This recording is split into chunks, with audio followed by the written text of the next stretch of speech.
Welcome back, and in this part of the lesson series I'm going to be discussing layer 1 of the 7-layer OSI model, which is the physical layer. Imagine a situation where you have two devices in your home, let's say two laptops, and you want to play a local area network or LAN game between those two laptops. To do this, you would either connect them both to the same Wi-Fi network or you'd use a physical networking cable. And to keep things simple, in this lesson I'm going to use the example of a physical connection between these two laptops. So both laptops have a network interface card and they're connected using a network cable. Now for this part of the lesson series we're just going to focus on layer 1, which is the physical layer. So what does connecting this network cable to both of these devices give us?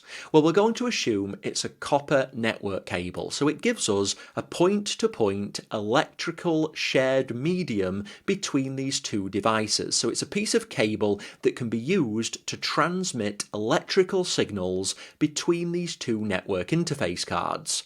Now, physical medium can be copper, in which case it uses electrical signals, it can be fibre, in which case it uses light, or it can be Wi-Fi, in which case it uses radio frequencies. Whatever type of medium is used, it needs a way of being able to carry unstructured information.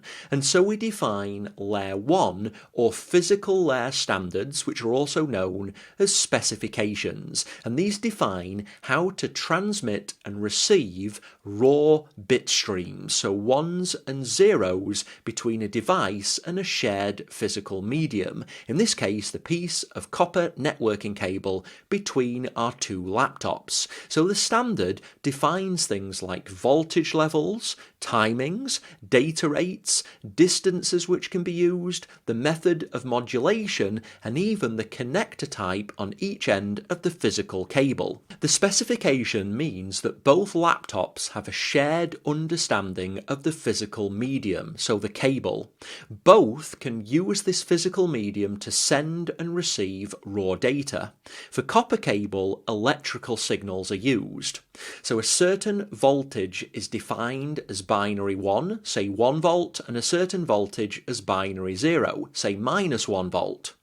If both network cards in both laptops agree because they use the same standard, then it means that zeros and ones can be transmitted onto the medium by the left laptop and received from the medium by the right laptop.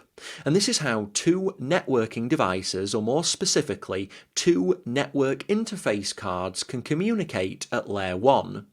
If I refer to a device as layer X, so for example layer 1 or layer 3, then it means that the device contains functionality for that layer and below. So a layer 1 device just understands layer 1, and a layer 3 device has layers 1, 2 and 3 capability. Now try to remember that because it's going to make much of what's coming over the remaining videos of this series much easier to understand. So just to reiterate what we know to this point, we've taken two laptops, we've got two layer 1 network interfaces, and we've connected them using a copper cable, a copper shared medium. And because we're using a layer 1 standard, it means that both of these cards can understand the specific way that binary zeros and ones are transmitted onto this shared medium.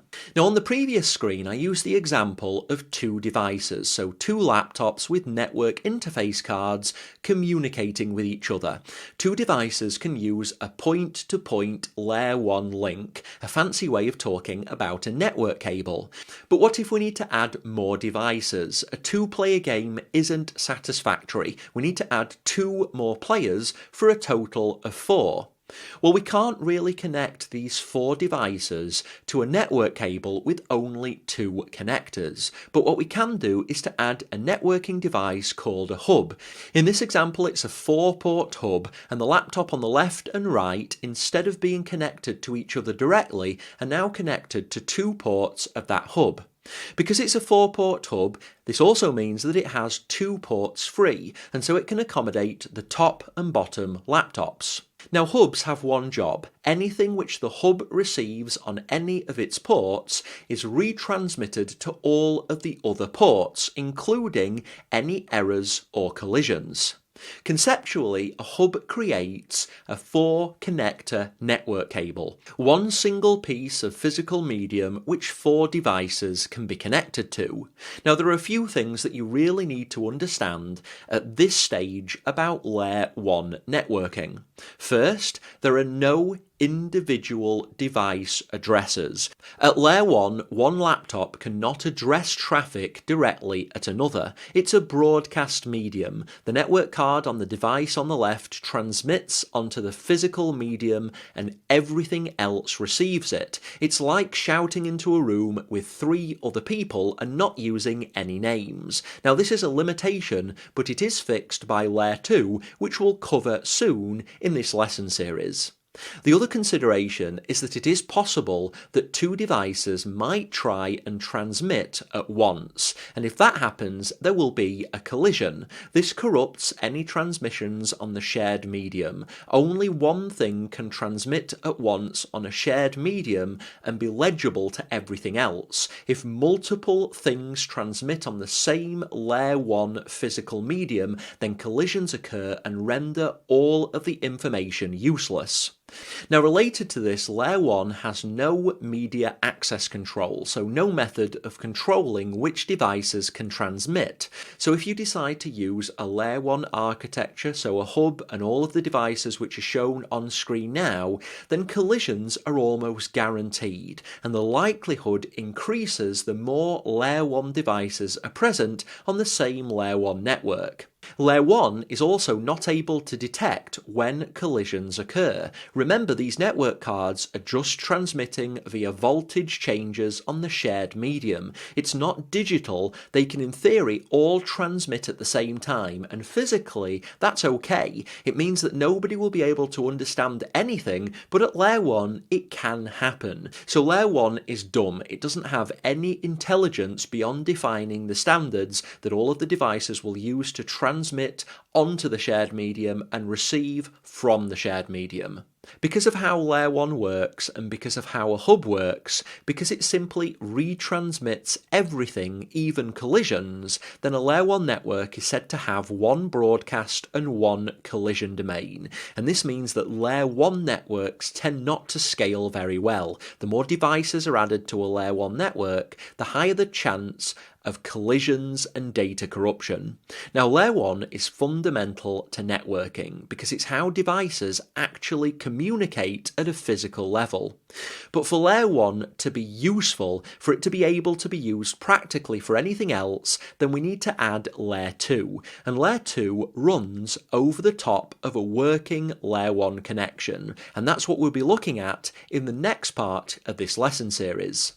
As a summary of the position that we're in right now, assuming that we have only Layer 1 networking, we know that Layer 1 focuses on the physical shared medium, and it focuses on the standards for transmitting onto the medium and receiving from this shared medium. So all devices which are part of the same Layer 1 network need to be using the same Layer 1 medium and device standards. Generally, this means a certain type of network card and a certain type of cable, or it means Wi-Fi cards using a certain type of antennas and frequency ranges. What Layer 1 doesn't provide is any form of access control of the shared medium, and it doesn't give us uniquely identifiable devices. And this means we have no method for device-to-device communication. Everything is broadcast using transmission onto the shared physical medium. Now, in the next video of this series, I'm going to be stepping through Layer 2, which is the data link layer, and this is the layer which adds a lot of intelligence on top of Layer 1 and allows device-to-device communication, and it's Layer 2 which is used by all of the upper layers of the OSI model to allow effective communication. But it's important that you understand how Layer 1 works, because this physically is how data moves between all devices, and so you need to have a good fundamental understanding of layer 1. Now this seems like a great place to take a break, so I'm going to end this video here.